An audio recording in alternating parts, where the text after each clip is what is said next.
Hi everyone, मैं रोहन यादव आप सभी का अपने यूट्यूब चैनल पर स्वागत करता हूं।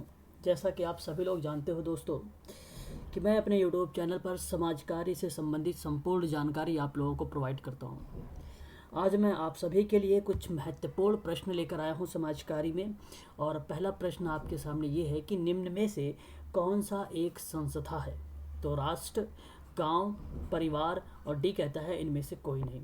तो निम्नलिखित में से कौन सा संस्था है? तो संस्था यहाँ पे सही जवाब option number C for Chennai होगा। परिवार आपका सही जवाब होगा। ये प्रश्न आप लोगों को उत्तराखंड चिकित्सा समाज कार्य में भी पूछा जा सकता है, मध्य प्रदेश लोक सेवा आयोग में भी पूछा जा सकता है, और एनटीए यूजीसी नेट जो 5 दिसंबर 2021 को पेपर होने वाला है उसमें भी ये प्रश्न पूछा जा सकता है। एक प्रश्न आपके सामने ये है कि निम्नलिखित में से कौन सा परिवार की विशेषता है?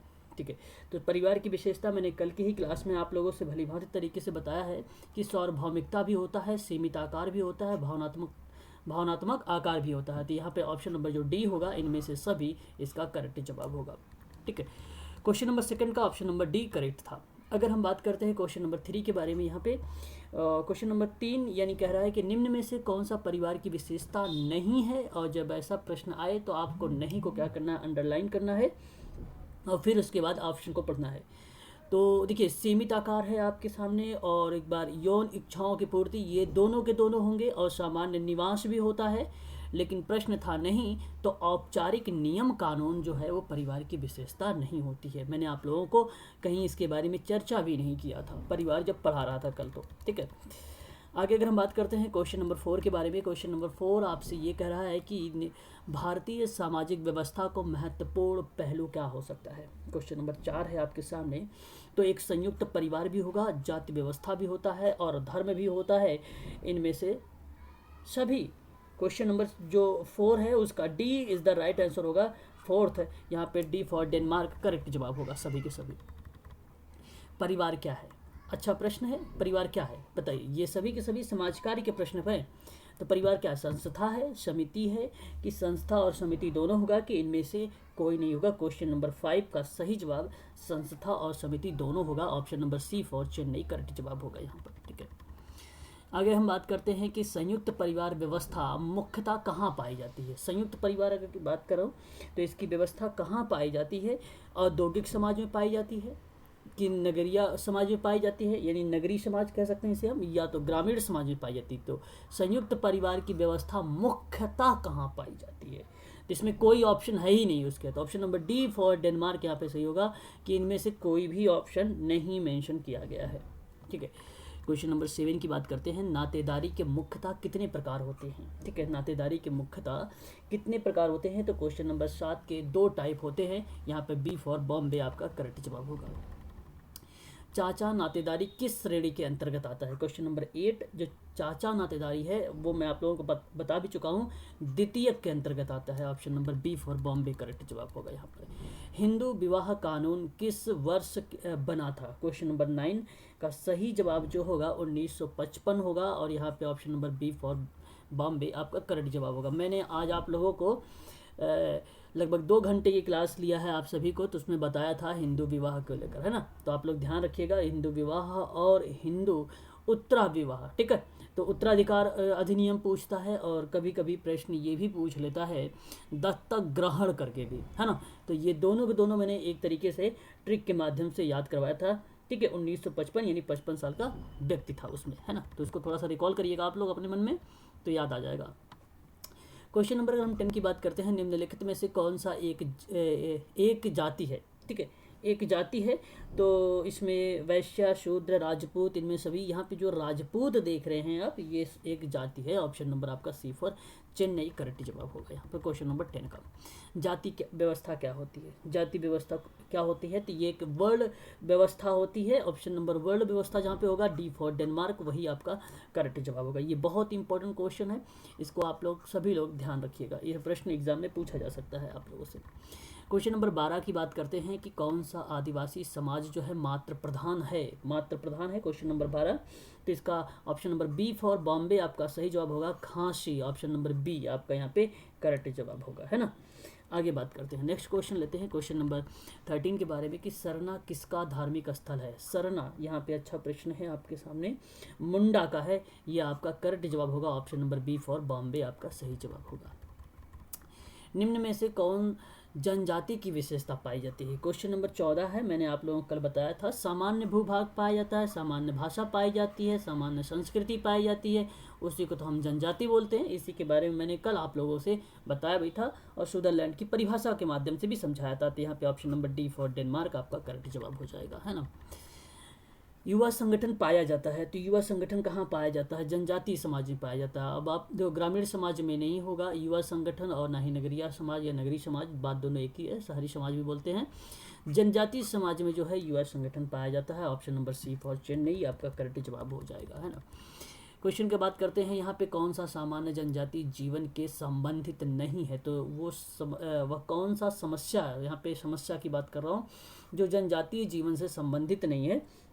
तो इसका सही जवाब हो जाएगा ऑप्शन नंबर ए, छुआछूत आपका यहाँ पे करेक्ट जवाब होगा, है ना। तो आप लोग क्या करना है, ये टेलीग्राम के चैनल में जाना है, वहाँ पे आपको ये पीडीएफ भी मिल जाएगी आसानी से, है ना। आगे अगर हम बात करते हैं क्वेश्चन नंबर 17 के बारे में कि सरहुल किस राज्य की प्रसिद्ध पर्व माना जाता है। क्वेश्चन नंबर 17 का सही जवाब ऑप्शन नंबर झारखंड जिसमें होगा, डी फॉर डेनमार्क में है, यही करेक्ट जवाब होगा। सरहुल का राज्य जो है एक प्रसिद्ध पर्व के रूप में जाना जाता है झारखंड का, ठीक है, याद रखिएगा, option number D for Denmark हो जाएगा। बहुपति विवाह हालांकि एक अपवाद है, जो प्रश्न देख रहे हैं आप लोग, मैंने आप लोगों से कहा था कि उतना खास ध्यान नहीं देना है कि बहुपति विवाह और एक विवाह, ठीक है, नौ दंपति विवाह, ठीक है, ये बेसिकली आप लोगों से जो पूछा जाता है प्रश्न में सम्मिलित को लेकर पूछा जाता है, ये पूछा नहीं जाता है कि कहाँ पाया जाता है, ये अपवाद है। अगर आप समाजशास्त्र पढ़ते तो मैं आपको बताता कि आप थोड़ा सा इसको पढ़ के जाइए कि बहुपति विवाह बेसिकली कहाँ पाया जाता है, तो टोडा में पाया जाता है, option number C for Chennai आपका करेक्ट जवाब होगा, है ना। क्वेश्चन नंबर अगर हम बात करते हैं 19 के कि जाति एक बंद वर्ग है, ये किस विद्वान ने इसके बारे में बताया है कि जाति एक बंद वर्ग है, तो जहाँ पे DN मजूमदार मिलेंगे वही आपका करेक्ट जवाब हो जाएगा, option number A for America. निम्न में से किस राज्य में आदिवासी सबसे ज़्यादा आबादी के होते हैं, ठीक है, आदिवासी किन राज्य में सबसे ज़्यादा पाए जाते हैं, ये प्रश्न अच्छा है। छत्तीसगढ़ इज द करेक्ट जवाब यहाँ पर होगा, ठीक है, option number C for Chennai आपका यहाँ पे करेक्ट होगा, है ना। मध्य प्रदेश नहीं आएगा, अगर यहाँ पे छत्तीसगढ़ होता तो छत्तीसगढ़ नहीं होता, फिर मध्य प्रदेश होता, ठीक है, याद रखेंगे आप लोग इस चीज़ को। आगे अगर हम बात करते हैं तो एक प्रश्न आपके सामने ये है कि जननांकीय विज्ञान है, क्या पर्यावरणीय अध्ययन करता है, जनसंख्या अध्ययन करता है, कि वन अध्ययन करता है, कि जल का अध्ययन करता है। जननांकीय विज्ञान किस चीज़ का अध्ययन करता है, जनसंख्या का अध्ययन करता होगा, ऑप्शन नंबर आपका सभी लोगों का सही जवाब है। माल्थस का नाम आप लोगों ने सुना होगा, और सबसे पहले जब इसको प्रयोग में लाया था शब्द का तो उसका नाम था गुडलार्ड करके, ठीक है, तो गुडलार्ड उसका नाम याद रखिएगा और माल्थस का भी नाम याद रखिएगा इसमें, ठीक है, option number B for Bombay आपका सही जवाब हो जाएगा। क्वेश्चन नंबर 2 देखो, यहाँ पे ऑलरेडी उसने मेंशन भी कर दिया जननांकी शब्द का प्रयोग। अब ये शब्द का जो प्रयोग करने की बात होती है तो गुडलार्ड का नाम आता है, यहाँ पर option number D for Denmark he correct जवाब होगा, ठीक है। क्वेश्चन नंबर अगर हम बात करते हैं यहाँ पर 3 का, यानी तीसरे क्वेश्चन नंबर आपके सामने है, कह रहा है कि 2011 की जनगणना के अनुसार भारत में प्रति 1000 पुरुष पर स्त्रियों की संख्या क्या थी, तो 943 थी, ये 2011 के अकॉर्डिंग भी की बात मैं कर रहा हूँ, तो यहाँ पे option number C for Chennai आपका करेक्ट जवाब होगा। ये कभी कभी आपको अभिकथन में भी देखने को मिल जाता है ऐसे प्रश्न, है ना। स्त्री और पुरुष का अनुपात किस राज्य में सबसे कम होता है, ये आपसे प्रश्न पूछा गया है, तो पंजाब अगर ऑप्शन में है यहाँ पे सी फॉर चेन्नई, तो आपका यहाँ पे करेक्ट जवाब हो जाएगा। मध्य प्रदेश वाले बच्चों को मैंने इसके बारे में ऑलरेडी बता चुका हूँ, क्योंकि ऑलरेडी उनके सिलेबस में मेंशन किया गया है, ये सारे के सारे टॉपिक मैं क्लियर करवा चुका हूँ उन लोगों का, है ना। तो पंजाब यहाँ पे करेक्ट जवाब हो जाएगा, option number C for Chennai वाला, ठीक है। वृद्धों के लिए राष्ट्रीय नीति की घोषणा कब, देखो वृद्धों के लिए राष्ट्रीय नीति की घोषणा अब आपको आज ही मैंने बताया भी है कि अंतर्राष्ट्रीय वर्षों के रूप में भी इसको कब जाना जाता है अंतर्राष्ट्रीय वर्ष के रूप में, तो आप लोग कहते हैं कि 1999, और यही सही जवाब हो जाएगा कि वृद्धों के लिए राष्ट्रीय नीति की भी घोषणा की, ठीक है। आगे अगर हम बात करते हैं कि इस राज्य में साक्षरता दर सबसे ज़्यादा रही है ना, तो क्वेश्चन नंबर 6 सबसे ज़्यादा साक्षरता दर, तो केरल ही यहाँ पे सही जवाब हो जाएगा, ऑप्शन नंबर बी आपका। भारत के किस राज्य में साक्षरता दर सबसे कम रही है? तो सबसे कम बेसिकली कहाँ पर? बिहार में। Option number D for Denmark आपका करेक्ट हो जाएगा। थोड़ा सा आप लोग रिकॉल करिए, अपने अर्धचेतन मन को थोड़ा सा प्रेशर डालिए। मैंने ये सारे के सारे टॉपिक जो है क्लियर करवा चुका हूँ आप लोगों को। कौन सी परिस्थिति जनसंख्या वृद्धि के लिए उत्तरदायी होता है? क्वेश्चन नंबर 8 आपका सही जवाब जो होगा यहाँ पे जीवन पद्धति, option number B for Bombay आपका करेक्ट जवाब होगा। आगे अगर हम बात करते हैं तो ये प्रश्न आपके सामने ये भी है कि जो नई राष्ट्रीय जनसंख्या वृद्धि की उत्तरदायी है कौन सा? क्वेश्चन नंबर 9 का सही जवाब option number D for no D नहीं होगा, सी होगा, 2000 आपका करेक्ट जवाब होगा। यहाँ पे नई राष्ट्रीय जनसंख्या वृद्धि के लिए उत्तरदायी option number C for Chennai, 2000 यहाँ पे सही जवाब हो जाएगा। आगे अगर हम बात करते हैं कि सन 1991 में 1951 की जनगणना के समय भारत की कुल जनसंख्या कितनी रही थी? उस समय तो 36 करोड़ रही थी। आपका ऑप्शन नंबर यहाँ पर बी फॉर बॉम्बे आपका सही जवाब हो जाएगा। कभी कभी ऐसे भी प्रश्न पूछे जाते हैं एग्जाम में, है ना। निम्न में से भारत के किस राज्य में ईसाइयों की संख्या सर्वाधिक है? तो क्वेश्चन नंबर अगर हम बात करें 11 का, तो सबसे सही जवाब इसका अगर ऑप्शन में होगा तो option number D for D, यानी अगर हम बात करें केरल का, तो यही आपका सही जवाब होगा। अगर हम बात करते हैं क्वेश्चन नंबर 12 के बारे में कि भारत के ग्रामीण समुदाय का अध्ययन निम्न में से किस समाजशास्त्री ने किया है? ग्रामीण समुदाय का अध्ययन की बात कर रहा हूँ क्वेश्चन नंबर 12 के बारे में, तो ACO दुबे जो होंगे यही आपका करेक्ट जवाब होगा। ऑप्शन नंबर डी में देखो यहाँ पे दिया हुआ है AC दुबे के बारे में, तो यही आपका ऑप्शन ही आपका यहाँ पे सत्य माना जाएगा। गांव एक लघु गणराज्य है, किसने कहा है लघु गणराज्य है? तो ये बात किस विद्वान ने कहा है? तो मेटकाफ ने कहा है। ऑप्शन नंबर आपका ए फॉर अमेरिका आपका सही हो जाएगा कि गांव एक लघु गणराज्य है। क्वेश्चन नंबर अगर हम 14 के बारे में बात करें तो यहाँ पे कह रहा है कि जनगणना 2011 के अनुसार सर्वाधिक जनसंख्या वाला राज्य कौन सा है? क्वेश्चन नंबर 14 का सही जवाब होगा ऑप्शन नंबर बी आपका उत्तर प्रदेश। ठीक है। आगे अगर हम बात करते हैं कि क्षेत्रफल की दृष्टि से भारत का सबसे बड़ा राज्य कौन सा है? आप सबको भली भांति तरीके से पता होगा, Rajasthan, option number D for Denmark correct हो जाएगा। क्षेत्रफल की दृष्टि से भारत का सबसे छोटा राज्य कौन सा होगा? ये भी आपको पता होगा, गोवा, यहाँ पर option number C for Chennai आपका करेक्ट जवाब हो जाएगा, है ना। आगे अगर हम बात करते हैं नेक्स्ट क्वेश्चन लेते हैं, ये सभी के सभी प्रश्न इंपॉर्टेंट है ना, जो कि एग्जाम में पूछे हुए प्रश्न हैं, ठीक है, दोबारा से भी रिपीट हो सकते हैं। आगे अगर हम बात करते हैं कि भारत में गरीबी रेखा के निर्धारण करने के लिए या निर्धारण के लिए स्वीकृति कैलोरी की जो आवश्यकता होती है तथा ग्रामीण और शहरी क्षेत्रों में प्रतिदिन कितनी होती है? तो आपको पता होना चाहिए कि भारत में गरीबी निर्धारण की स्वीकृति कैलोरी की जो आवश्यकता बताई गई है ग्रामीण क्षेत्रों में 2400 कैलोरी बताई गई है और नगर में 2100 कैलोरी बताई गई है प्रति व्यक्ति की प्रतिदिन को लेकर, है ना। तो यहाँ पर सही जवाब हो जाएगा आपका ऑप्शन नंबर यहाँ पर A for America he correct जवाब होगा। भारत में पहली बार जब गरीबी निर्धारण का फार्मूला दिया गया था तो वह वर्ष था 1979 का।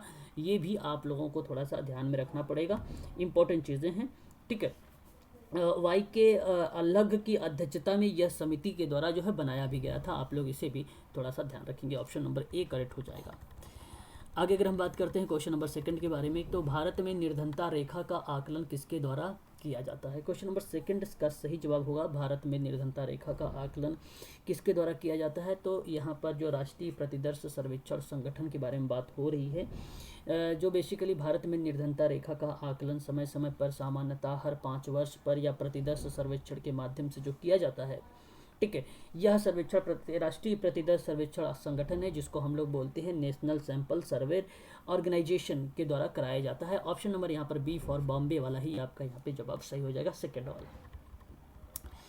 आगे अगर हम बात करते हैं क्वेश्चन नंबर 3 के बारे में, यहाँ पे कह रहा है कि विश्व बैंक के द्वारा समूचे विश्व की निर्धनता रेखा के निर्धारण के लिए समान मानक तय किए गए हैं और फिर कह रहा है आपसे ये कि इन मानकों के अनुसार किसे निर्धन रेखा के नीचे माना जाता है, ठीक है। 4 ऑप्शन है आपके सामने, यहाँ पर आप लोग जरा मुझे बताइए।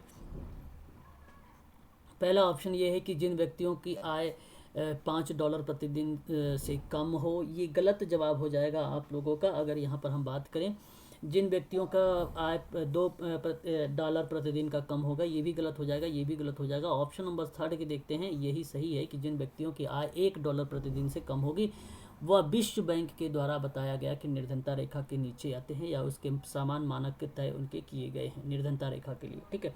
तो यही आपका यहाँ पे करेक्ट जवाब माना जाएगा। अगर हम बात करते हैं नेक्स्ट प्रश्न पे, प्रश्न नंबर 4 हमारे सामने आता है। और क्वेश्चन हमारे सामने 4 नंबर का अगर है तो यहाँ पर ये देखिए कि नीचे दिए गए भारत के विभिन्न सामाजिक एवं आर्थिक समूहों का सबसे अधिक निर्धनता का अनुपात किस में पाया जाता है। ये प्रश्न आपके सामने है। 4 ऑप्शन हैं आपके सामने। तो मैं आपको बता दूं, यहाँ पे अनुसूचित जनजाति जो होगा, ये निर्धनता रेखा से नीचे के लोगों का अनुपात भी भारत के सभी सामाजिक समूह और आर्थिक वर्गों में से एक समान नहीं है। अनुसूचित जनजातियों के जो 100 में से 51 लोग अपनी आवश्यकताओं को पूरा करने में वो असमर्थ माने जाते हैं। और बताया गया है कि इसी तरह जो है नगरीय क्षेत्रों में 50% अनियमित मजदूर निर्धनता रेखा के नीचे रखे गए हैं। तो ये बेसिकली अनुसूचित जनजाति जो है अधिक निर्धनता अनुपात के रूप में देखने को हमें मिल जाता है। तो यहाँ पर ऑप्शन नंबर अगर हम बात करें, एक वाला ही, पहला वाला ही सही जवाब हो जाएगा आपका। आगे अगर हम बात करते हैं इस क्वेश्चन का, और क्वेश्चन नंबर 5 हमारे सामने ये है और कह रहा है आपसे 5 क्या कह रहा है कि राष्ट्रीय ग्रामीण रोजगार गारंटी अधिनियम 2005 के संदर्भ में, मतलब आपसे पूछा जा रहा है राष्ट्रीय ग्रामीण रोजगार गारंटी अधिनियम 2005 जो नीचे के कथनों के बारे में विचार कर रहा है।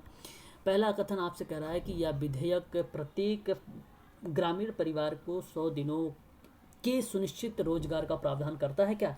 तो पहला स्टेटमेंट यहाँ पर आपका सही हो जाएगा, बिल्कुल करता है। और सेकंड ऑप्शन की बात करता हूँ, कहता है कि इसमें प्रस्तावित रोजगार का 1/3 महिलाओं के लिए आरक्षित है। तो ये भी आरक्षित है, तो ये भी आपका सही जवाब हो जाएगा। और क्वेश्चन नंबर अगर हम 3 की बात करें कि कथन में कहा गया है कि इस कार्यक्रम के अंतर्गत अगर आवेदक को 30 दिन के अंदर रोजगार उपलब्ध नहीं कराया जाता है तो उसे दैनिक रोजगार भत्ते से हकदार होगा। तो यहाँ पर अगर मैं बताऊँ आप लोगों से, ऑप्शन नंबर 3 यहाँ पर अगर जो है ये कथन गलत है, बाकी 1 और 2 यहाँ पे सही लग रहे हैं। अब इस ऑप्शन में देखना है 1 और 2 यहाँ पे 3 में दिया हुआ है, यही आपका ऑप्शन ही सही जवाब हो जाएगा क्वेश्चन का। ठीक है, चलिए बहुत बढ़िया, आगे बढ़ते हैं। प्रश्न आपके सामने क्वेश्चन नंबर 6 कह रहा है कि प्रधानमंत्री रोजगार योजना संबंधित नीचे दिए गए कथनों पर कौन सा कथन सही है। तो आपके 4 यहाँ ऑप्शन है। कथन आपका 1 कहता है कि इस योजना में 1993 में आरंभ किया गया था। बात ठीक है, आरंभ किया गया था उस समय, और इस योजना में ग्रामीण और छोटे शहरों के शिक्षित बेरोजगार युवाओं को शामिल किया गया था। ये भी ठीक है, यहाँ पे पहला और दूसरा दोनों सही हैं। ठीक है, अब कथन में हम बात करते हैं यहाँ पर, तो 1 और 2 दोनों सही हैं। ऑप्शन नंबर 3 यहाँ पर करेक्ट जवाब हो जाएगा, है ना। प्रधानमंत्री ग्रामोदय योजना के बारे में बात कर लेते हैं हम लोग। इसके अंतर्गत कौन सा क्षेत्र जो है शामिल किया गया है। अच्छा प्रश्न है, आप सबको भली भांति तरीके से पता होगा। प्राथमिक स्वास्थ्य भी शामिल किया गया है। प्रधानमंत्री ग्रामोदय योजना जो है 2000 में प्रारंभ किया गया था, और इसी के अंतर्गत जो है प्राथमिक स्वास्थ्य, प्राथमिक शिक्षा, ग्रामीण आवास, ग्रामीण पेयजल, ग्रामीण विद्युतीकरण, ग्रामीण आवास इत्यादि जैसी प्रतिक्रियाएं जो है संचालित की गई थी। यहाँ पे सभी के सभी जवाब यहाँ पे सही हैं। 5 के 5 पॉइंट यहाँ पे सही आ जाएंगे आप लोगों का। तो यहाँ पर ऑप्शन नंबर आपका डी फॉर डेनमार्क आपका यहाँ पे करेक्ट हो जाएगा, है ना। आगे अगर हम बात करते हैं कि राष्ट्रीय कार्यक्रम काम के बदले अनाज किस वर्ष शुरुआत किया गया था, क्वेश्चन नंबर 8। तो यहाँ पर राष्ट्रीय कार्यक्रम काम के बदले अनाज को 2004 में देश के सबसे पिछड़े 150 जिलों में लागू किया गया था। और इस कार्यक्रम ये जो कार्यक्रम है उन सभी ग्रामीण निर्धनों के लिए था जिन्होंने मजदूरी का रोजगार की आवश्यकता थी और उनको अकुशल शारीरिक काम करने के इच्छुक थे, या पूर्णतः केंद्र के द्वारा इनको पोषित करने के संबंध में कार्यक्रम था। तो ये कार्यक्रम बेसिकली शुरुआत 2004 में ही किया गया था। देश के सबसे पिछड़े 150 जिलों में लागू भी किया गया था। यहाँ पे ऑप्शन नंबर जो सही होगा 3 वाला सही माना जाएगा। क्वेश्चन नंबर अगर हम बात करते हैं नेक्स्ट के बारे में, तो यहाँ पर प्रश्न आप देख रहे हैं भली भांति तरीके से कि भारत में गरीबी का आकलन डैश के द्वारा किया जाता है। तो भारत में जो गरीबी अगर है आप सब जानते हैं, नीति आयोग की टास्क फोर्स यहाँ पे सही जवाब हो जाएगा। ऑप्शन नंबर आपका ए फॉर अमेरिका ही यहाँ पे सही जवाब हो जाएगा। गरीबी का अगर अनुमान माना जाता है कि भारत सांख्यिकी क्रियान्वयन मंत्रालय के तहत ग्रामीण नमूना सर्वेक्षण कार्यालय के द्वारा प्राप्त जो भी आंकड़े होते हैं उनके आधार पर गरीबी रेखा की गणना की जाती है, और उसी के माध्यम से नीति आयोग की टास्क फोर्स द्वारा भी किया जाता है ये क्रियाविधि। ऑप्शन नंबर आपका यही सही माना जाएगा, ऑप्शन नंबर ए। आगे अगर हम बात करते हैं कि भारत में बेरोजगारी और गरीबी का अनुमान किस पर आधारित होता है, तो बेरोजगारी और गरीबी का अगर हम बात करें आप लोगों से कि भारत में जो बेरोजगारी और गरीबी है जिसका हम अनुमान लगाते हैं वो किस पर आधारित होता है, तो वो बेसिकली आपको बता दूं NSSO घरेलू खपत व्यय सर्वेक्षण पर आधारित होता है। आप लोग इसे खासकर ध्यान रखिएगा, है ना। तो इम्पोर्टेंट होगा यहाँ पे ऑप्शन नंबर, अगर हम बात करें घरेलू उत्पादक के बारे में बात हुआ है तो खपत को लेकर option number A for America यहाँ पे करेक्ट जवाब, ठीक है, करेक्ट जवाब होगा ऑप्शन नंबर ए। परिवार नहीं होगा, ऑप्शन ए से होगा। आगे अगर हम बात करते हैं कौन सा संगठन भारत में गरीबी पर डेटा एकत्र करता है ना, अच्छा प्रश्न है। तो आप सब अच्छे तरीके से जानते होंगे। अगर हम बात करें NSSO के बारे में, जो परिवार आय सर्वेक्षण, जो घरेलू खपत व्यय सर्वेक्षण इत्यादि जैसी क्रियाओं पर क्या करता है, वर्क करता है, तो यही आपका सही हो जाएगा option number B for Bombay. आगे हम बात करते हैं गरीबी रेखा के निर्धारण के लिए कौन सा संगठन सर्वेक्षण करता है।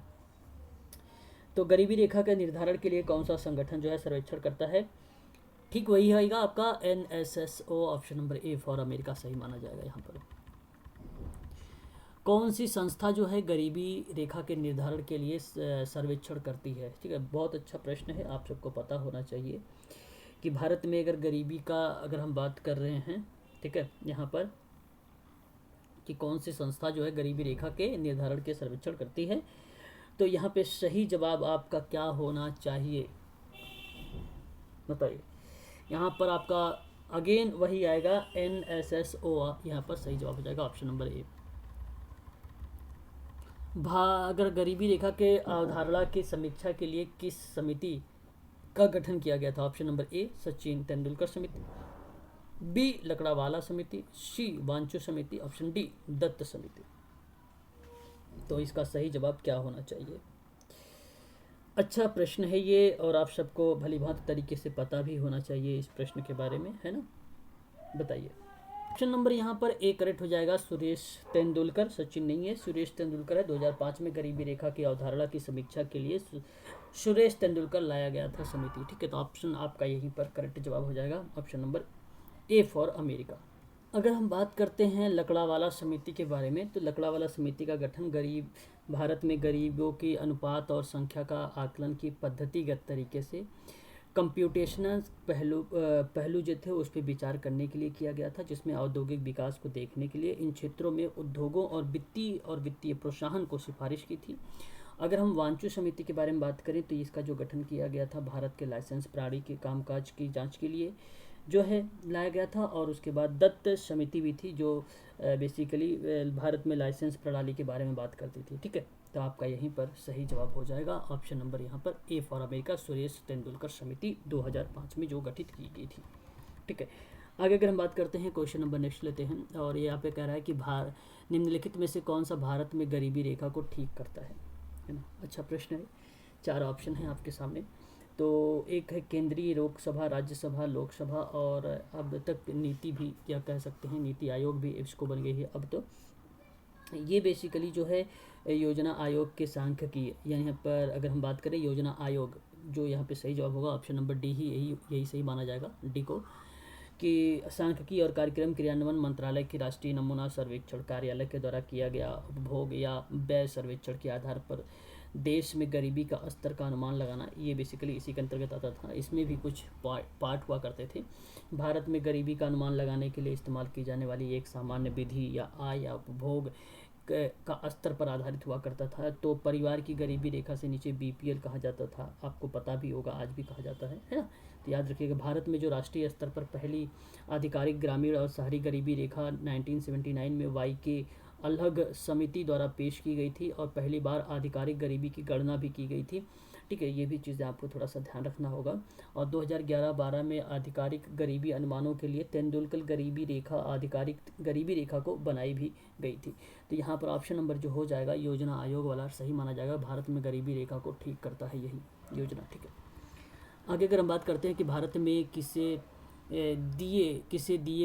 दिए गए वर्ष में आधिकारिक गरीबी रेखा कुछ राज्यों के दूसरे की तुलना में अधिक होता है। आपके पास यहाँ पर कुछ पॉइंट्स दिए हुए हैं या ऑप्शन दिए हुए हैं। ए कह रहा है आपका गरीबी रेखा जो है अलग अलग राज्यों में अलग अलग होती है, तो ये बेसिकली गलत है, क्योंकि आधिकारिक गरीबी रेखा के कुछ राज्यों में दूसरों की तुलना में अधिक की बात कर रहा है, अलग अलग यहाँ पे कम हो जाएगा।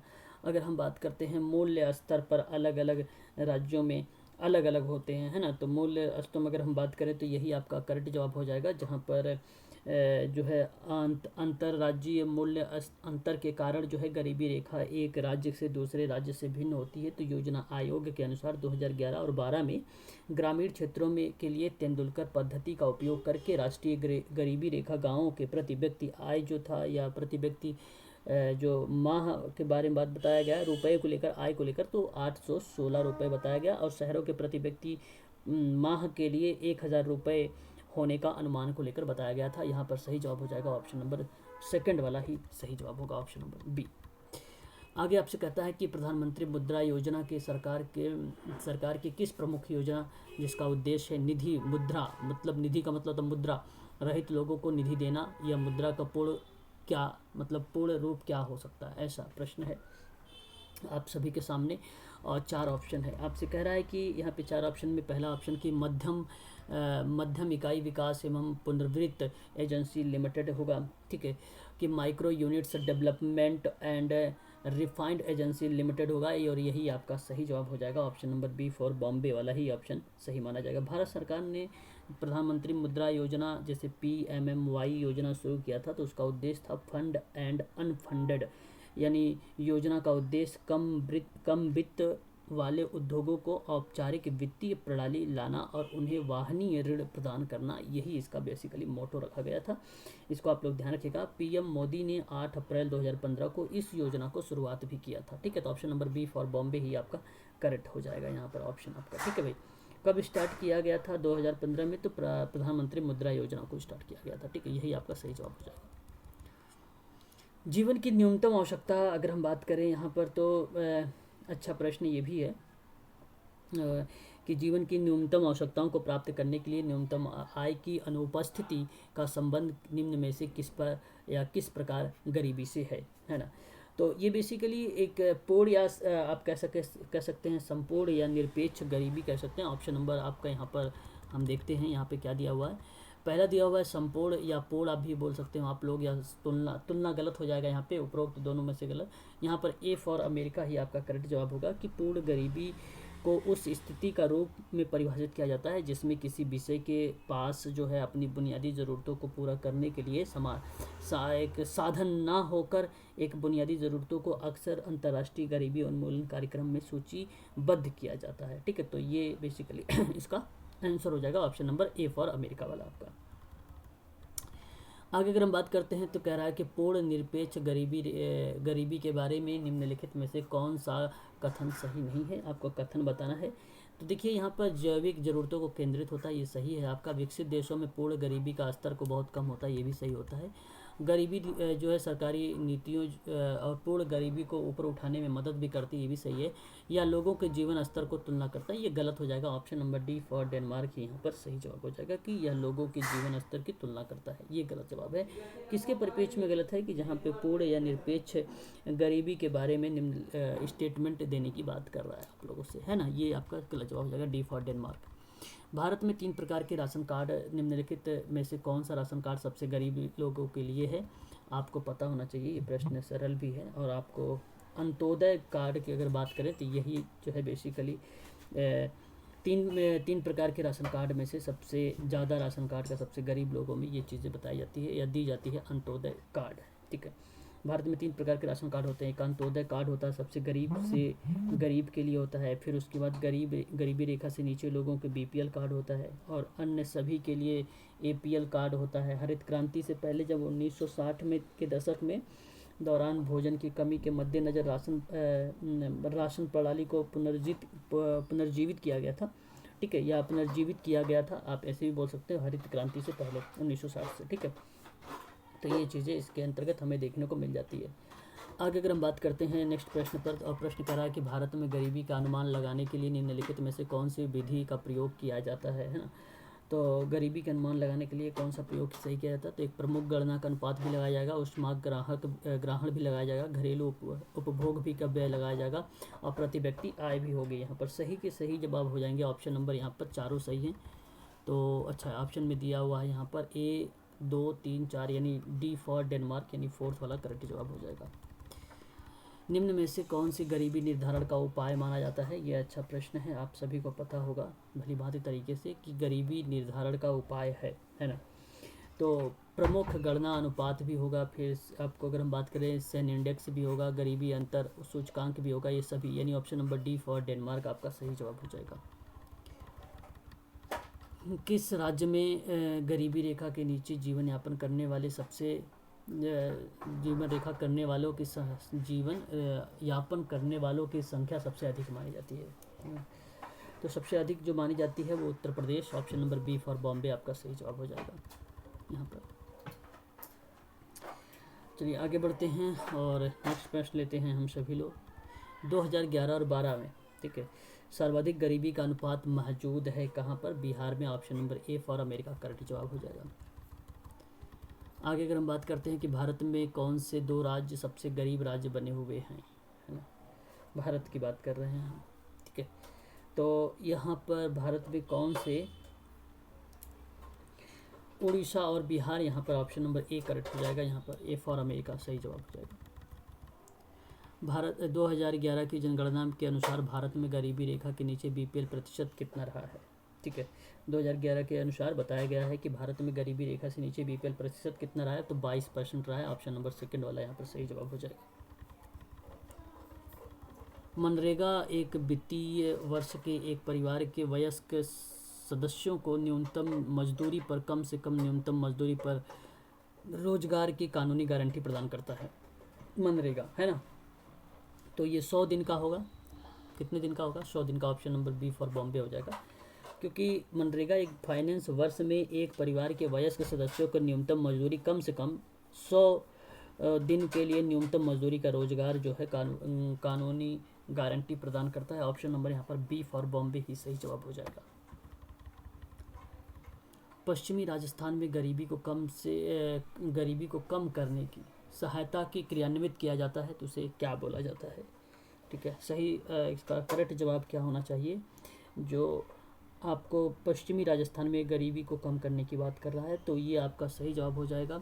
एशियाई विश्व बैंक नहीं होगा, और विश्व बैंक भी नहीं होगा, एशियाई विकास बैंक है, ये नहीं होगा, ना ही विश्व बैंक होगा, ना ही जापान होगा। यहाँ पर IFDA आपका यहाँ पे सही जवाब हो जाएगा, जिसमें अंतर्राष्ट्रीय कृषि विकास कोष की मदद से लॉन्च किया गया था, और यह योजना 2007 में शुरुआत की गई थी। जो एम पावर की बात मैं कर रहा हूँ पश्चिमी राजस्थान में, तो वो शुरू किया गया था गरीबी को कम करने को लेकर, है ना। तो इसका उद्देश्य यही था कि गरीब लोगों के जीवन की गुणवत्ता में सुधार करना, अस्थायी आजीविका को अवसर प्रदान करना, रोजगार सृजन करना आदि चीज़ें जो है बेसिकली ये चीज़ें बात की गई थी इसका, ठीक है। गरीबी रेखा में शिक्षा और स्वास्थ्य को भोजन के साथ शामिल करने का सुझाव किस विशेषज्ञ के समूह के द्वारा दिया गया था, ठीक है। तो वही है तेंदुलकर, जो सुरेश तेंदुलकर टास्क फोर्स था, वही आपका सही हो जाएगा यहाँ पे, ऑप्शन नंबर सी यहाँ पे थर्ड वाला करेक्ट जवाब हो जाएगा। कि गरीबी को मापने के लिए पारस्परिक दृष्टिकोण, बुनियादी मानवीय ज़रूरतों को पूरा करने के लिए, आवश्यक वस्तुओं को सेवाओं की एक टोकरी खरीदने के लिए, आवश्यक न्यूनतम व्यय को निर्दिष्ट करने के लिए, न्यूनतम व्यय को गरीबी रेखा इसीलिए बोला जाता है यहाँ पर, ठीक है। तो Tendulkar task force option number third यहाँ पर सही हो जाएगा, है ना। न्यूनतम आवश्यकताओं और प्रभावी उपभोग मांग के अनुमानों पर कार्यदल का गठन किया गया है ना। अच्छा प्रश्न है, और ये सही जवाब हो जाएगा 1979, option number B for Bombay सही जवाब हो जाएगा, है ना। आगे अगर हम बात करते हैं तो यहाँ पर प्रश्न है कि SDG का संपूर्ण नाम क्या होगा। सतत विकास लक्ष्य होता है, 17 इसमें लक्ष्य रखे गए थे, इसके प्रारूप बनाए गए थे। ब्रेटलैंड आयोग के द्वारा दिए गए सभी के लिए बेहतर और टिकाऊ भविष्य प्राप्त करने के लिए बेसिकली ये बल देता है या जोर देता है, जिसमें ये लक्ष्य रखा गया था गरीबी, असमानता, जलवायु परिवर्तन, पर्यावरण संरक्षण, शांति न्याय से संबंधित चुनौतियों का सामना करने में मदद भी करता था। संयुक्त राष्ट्र महासभा के द्वारा 2015 से निर्धारित किया गया है एसडीजी 2030 तक हासिल करने का इरादा रखा गया है। ठीक है, तो ये बेसिकली आप लोग इसको ध्यान रखेंगे सभी के सभी लोग, ये इंपॉर्टेंट क्वेश्चन था। यही सही जवाब होगा सतत विकास लक्ष्य, ऑप्शन नंबर 3 यहाँ पर। ठीक है, NFWP शुरुआत कहाँ पर हुआ था, ये भी प्रश्न अच्छा है, आप सबको भली भांति तरीके से पता होगा। नवंबर 2004 में, ऑप्शन नंबर ए यहाँ पर सही जवाब हो जाएगा, है ना। जो नेशनल अगर हम बात कर रहे हैं कृषि को लेकर, है ना, राष्ट्रीय कृषि।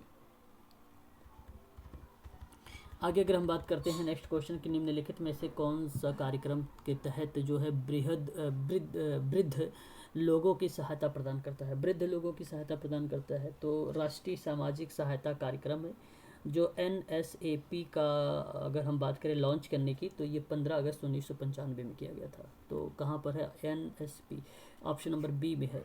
तो ये 15 अगस्त 1995 को लॉन्च किया गया था। ठीक है, इसे याद रखिएगा, इंपॉर्टेंट क्वेश्चन था ये। जो नियमित रूप से अगर दरिद्रता में आते जाते रहते हैं उन्हें कहते क्या हैं, है ना, अच्छा प्रश्न है, और उसको बेसिकली गरीब मंथन कहते हैं। Option number B for Bombay ही सही जवाब हो जाएगा। अगर हम बात करते हैं गरीबी अनुपात में सबसे कम कौन सा है गरीबी अनुपात में, तो केरल आपका सही जवाब हो जाएगा, ऑप्शन नंबर बी, है ना। शिक्षा में सबसे आगे है। विश्व के डैश से सबसे अधिक गरीबी जो है भारत में रहती है, तो कितना भारत में, आधा, एक तिहाई, एक चौथाई, ये प्रश्न है।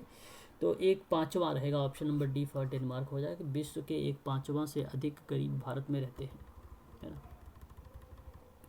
2011-12 में गरीबी रेखा को ग्रामीण क्षेत्रों के लिए प्रति व्यक्ति माह खपत और शहरी क्षेत्रों के लिए डैश के रूप में परिभाषित किया जाता है।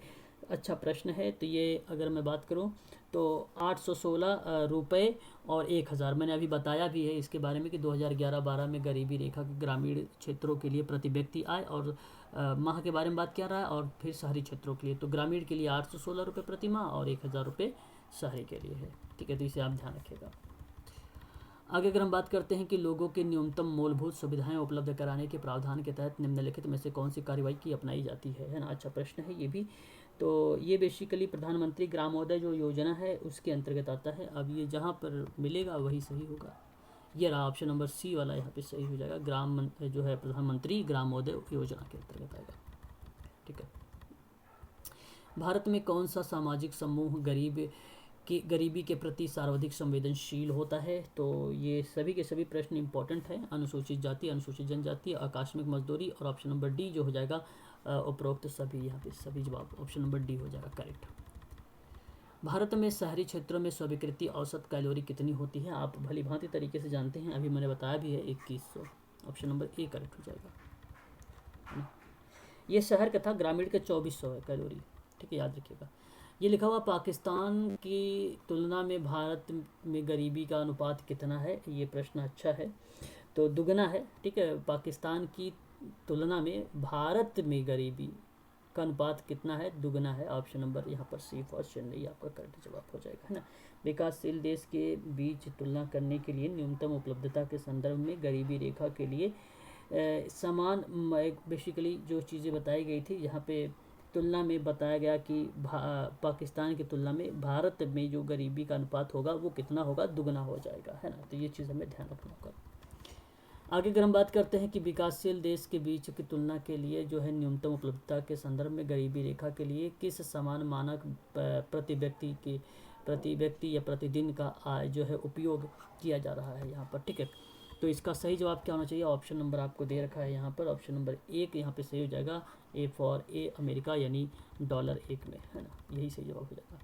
भारत में प्रत्येक डैश व्यक्ति गरीब होता है, 4 ऑप्शन है, तो आप सबको पता होगा कि भारत में क्या क्या चीज़ें देखने को हमें मिलती है ना। भारत में प्रत्येक, तो इसका कहीं सही जवाब क्या होना, यहाँ सही जवाब जो हो जाएगा option number B for Bombay हो जाएगा, चौथा इज द राइट आंसर हो जाएगा। आगे अगर हम बात करते हैं कि वर्ष 2011-12 के अनुसार शहरी गरीबी कौन सा होगा, तो यहाँ पे सही जवाब जो होगा ऑप्शन नंबर, अगर हम बात करें तो आय 1000 रुपये प्रति माह प्रति व्यक्ति होता है। Option number C for Chennai आपका यहाँ पे करेक्ट जवाब हो जाएगा, है ना। आगे अगर हम बात करते हैं, यहाँ पे नेक्स्ट प्रश्न लेते हैं। प्रश्न क्या बोल रहा है आपसे, किस राज्य में सर्वाधिक वितरण प्रणाली गरीबी में कमी के लिए जिम्मेदार होता है? तो यहाँ पर अगर हम बात करें तो तमिल, आंध्र प्रदेश भी हो जाएगा, तमिल भी हो जाएगा, है ना। तो यहाँ पे सी सही होगा, ए बी दोनों के दोनों यहाँ पर करेक्ट जवाब हो जाएंगे। आगे अगर हम बात करते हैं क्वेश्चन की, तो नेक्स्ट क्वेश्चन हमारे सामने है कि भारत में कितने लोग गरीबी रेखा के नीचे जीवन यापन कर रहे हैं भारत में? तो बेसिकली 88 मिलियन लोग कर रहे हैं। Option number B for Bombay आपका यहाँ पे सही जवाब हो जाएगा, है ना। किस राज्य में भूमि सुधार उपायों में गरीबी को कम करने में जो है मदद मिल रही है? इसका सही जवाब क्या होना चाहिए किस राज्य के लिए? Paschim Bangal is the right answer होगा, option number C for Chennai आपका। आगे अगर हम बात करते हैं प्रश्न पर, तो प्रधानमंत्री रोजगार योजना शुरू की गई है। तो प्रधानमंत्री रोजगार योजना शुरू की गई थी 1993 में। ऑप्शन नंबर में यहाँ पे जहाँ पे मिलेगा वही सही माना जाएगा इसको। Option number D for Denmark में लिखा हुआ है 1993, 1993, यही सही जवाब हो जाएगा। आगे अगर हम बात करते हैं, किस राज्य में उच्च कृषि विकास ने गरीबी को कम करने के लिए मदद की है? ठीक है, तो ये भी प्रश्न अच्छा ही है और इसका सही जवाब ऑप्शन नंबर पंजाब हो जाएगा, सी फॉर चेन्नई करेक्ट जवाब हो जाएगा। जहाँ पे उच्च कृषि विकास ने गरीबी को कम करने में मदद किया है, ये पंजाब वाला ही सही है। ठीक है, आगे अगर हम बात करते हैं, तो भारत में आय असमानता का प्रमुख कारण कौन सा नहीं होगा? तो ये भी प्रश्न अच्छा है। तो बेसिकली भूमि में असमानता वितरण, बेसिकली ये बन जाता है पूछा कौन सा है नहीं, तो उपजाऊ भूमि की कमी ये नहीं होता है। Option number B for Bombay आपके यहाँ पे सही जवाब हो जाएगा, ऑप्शन नंबर बी सही माना जाएगा। वर्ष 2011-12 के बीच में भारत में कितने लोग गरीब थे, है ना। 2011-12 की बात हो रही है, कितने लोग? तो 27 crore. Option number B for Bombay यहाँ पे सही जवाब हो जाएगा। जनगणना के अकॉर्डिंग बात कर रहा हूँ मैं आप लोगों से, है ना, याद रखिएगा 2011-12 का था। औपनिवेशिक काल में किस उद्योग को सबसे अधिक नुकसान हुआ है औपनिवेशिक में, है ना। तो यहाँ पर अगर हम बात करते हैं, तो यहाँ सही जवाब होगा कपास सही हो जाएगा, कपड़ा से, भोजन तो होगा ही नहीं। ऑप्शन नंबर ए और बी सही, यहाँ पर option number D for Denmark correct जवाब है। आगे अगर हम बात करते हैं, विश्व में सबसे अधिक गरीबी लोगों की संख्या वाला, मतलब अधिक गरीबी जो है या गरीब लोगों की संख्या वाला देश बताना है हमें, विश्व क्या? तो भारत है ना, याद रखिएगा सभी लोग। ठीक है, आगे अगर हम बात करते हैं कि सामाजिक बहिष्कार कुछ व्यक्तियों को अस्वीकार करता है, बात तो ठीक है, तो क्या सुविधाएं, लाभ, अवसर सभी करते हैं? Option number D for Denmark correct हो जाएगा। सामाजिक बहिष्कार जो है कुछ व्यक्तियों का अस्वीकार कर देते हैं, अवसर भी, लाभ भी और सुविधाएं भी। अंत्योदय अन्न योजना शुरू किया गया था, तो अंत्योदय अन्न योजना के बारे में बात करूँ तो 2000 में शुरुआत किया गया था। इसे आप लोग ध्यान रखिएगा। सबसे अगर गरीबी रेखा के नीचे अगर बात करता है तो यही कार्ड बनाया भी जाता है। ऑप्शन नंबर आपका यहाँ पर सी फॉर चेन्नई ही सही जवाब माना जाएगा, है ना। निम्नलिखित में से किस सामाजिक रेडिएटर को सामाजिक वैज्ञानिक गरीबों के लिए नहीं देखते हैं? ठीक है, तो यहाँ अगर सही जवाब कुछ अगर होता है तो ऑप्शन में अगर मैं बात करूँ तो साक्षात्कार स्तर हो जाएगा, फिर स्वास्थ्य देखभाल पर पहुँच का अभाव हो जाएगा, ये भी होता है, ये भी होता है। ठीक है, फिल्मों को देखने और इस तरह लगाने, हाँ यहाँ पे option number C for Chennai आपका करेक्ट हो जाएगा। भाई पूछा था प्रश्न में कि भाई सामाजिक रेडिएटर को सामाजिक वैज्ञानिक गरीबी के लिए नहीं देखते हैं, तो बताओ जरा आप ही लोग कि भाई फिल्म देखने पर और रेस्तरा आने के लिए पहुंच की कमी, तो ये कहाँ से रिप्रेजेंट करेगा? तो ये तो है ही नहीं, यही तो है आपका ऑप्शन सी सही जवाब हो जाएगा। ऑप्शन नंबर सी यहाँ पर करेक्ट जवाब हो जाएगा, है ना। आगे बात करते हैं, आर्थिक समूहों में निम्नलिखित में से कौन सा समूह भारत में सबसे कमज़ोर समूह है? आर्थिक समूह में, आर्थिक समूह में बात हो रही है भारत में सबसे कमज़ोर समूह के बारे में। ठीक है, आपको बताना है। तो यहाँ पर आप लोगों के चार ऑप्शन, एक तो आपको सामने है कि ए कह रहा है आपसे क्या, आपसे ए बता रहा है ऑप्शन ए, ऑप्शन तो गायब ही क्या भाई, कहाँ गया ए? अच्छा ये रहा ए ऑप्शन। ये है कि ग्रामीण कृषि जो है श्रमिक परिवार और शहरी आकस्मिक श्रमिक परिवार हो जाएगा। यहाँ पर ऑप्शन ए ही सही जवाब यहाँ पर है आपका। आर्थिक समूह में जो है भारत में सबसे कमज़ोर समूह जो है ग्रामीण कृषि श्रमिक परिवार और शहरी आकस्मिक श्रमिक परिवार को ही बेसिकली रिप्रेजेंट कर रहा है। बाकी 1 हेक्टेयर भूमि वाले जो किसान होंगे ये तो भी आपका कमज़ोर वर्गों के समूह के अंतर्गत नहीं आएंगे, ना ही छोटे समूह के दुकानदार आएगा, ना ही शहरी, अगर हम बात करें शहरी दैनिक मजदूरी, ये भी नहीं आएगा। ऑप्शन नंबर ए यहाँ पे करेक्ट जवाब हो जाएगा, है ना। आगे बात करते हैं कि गरीबी के प्रति संवेदनशीलता का निर्धारण जो है निर्धारण वैकल्पिक जीवन यापन के विकल्पों के आधार पर किया जाता है। तो ऑप्शन ए संपत्ति, बी शिक्षा, सी आपका स्वास्थ्य, डी आपका क्या भी उपरोक्त सभी। यहाँ पर सभी ही सही जवाब हो जाएगा। Option number D for Denmark सही जवाब हो जाएगा। ठीक है, आगे हम बात करते हैं निम्न में से कौन से लोग जो है मंथन गरीब के रूप में वर्गीकृत किया गया है ना। मंथन गरीब के रूप में जो है इसको वर्गीकृत किया गया है यहाँ पर, है ना। तो बेसिकली देखो ये पहला ऑप्शन है जो हमेशा गरीब रेखा से नीचे रहे हों, तो भाई थोड़ी ना ये वर्गीकरण के रूप में आएगा। जो नियमित रूप से गरीबी से और बाहर, ये देखो ऑप्शन सही हो जाएगा। जो नियमित रूप से गरीबी में और गरीबी से बाहर जाते हैं वो बेसिकली लोगों के मंथन गरीब के रूप में ही वर्गीकरण होता है उनका। ऑप्शन नंबर बी यहाँ पे सही जवाब हो जाएगा। ऑप्शन नंबर बी यहाँ पे आपका करेक्ट जवाब हो जाएगा। बी फॉर बॉम्बे आपका यहाँ पे सही जवाब हो जाएगा। ठीक है, तो ये थे कुल टोटल आज के समाज कार्य के कुछ महत्वपूर्ण प्रश्न, आप लोगों ने शायद देखा भी होगा। ठीक है, चलो बहुत अच्छी बात है। और आप सभी लोग प्रतिदिन समाज कार्य के कुछ न कुछ प्रश्न जरूर करें अवश्य।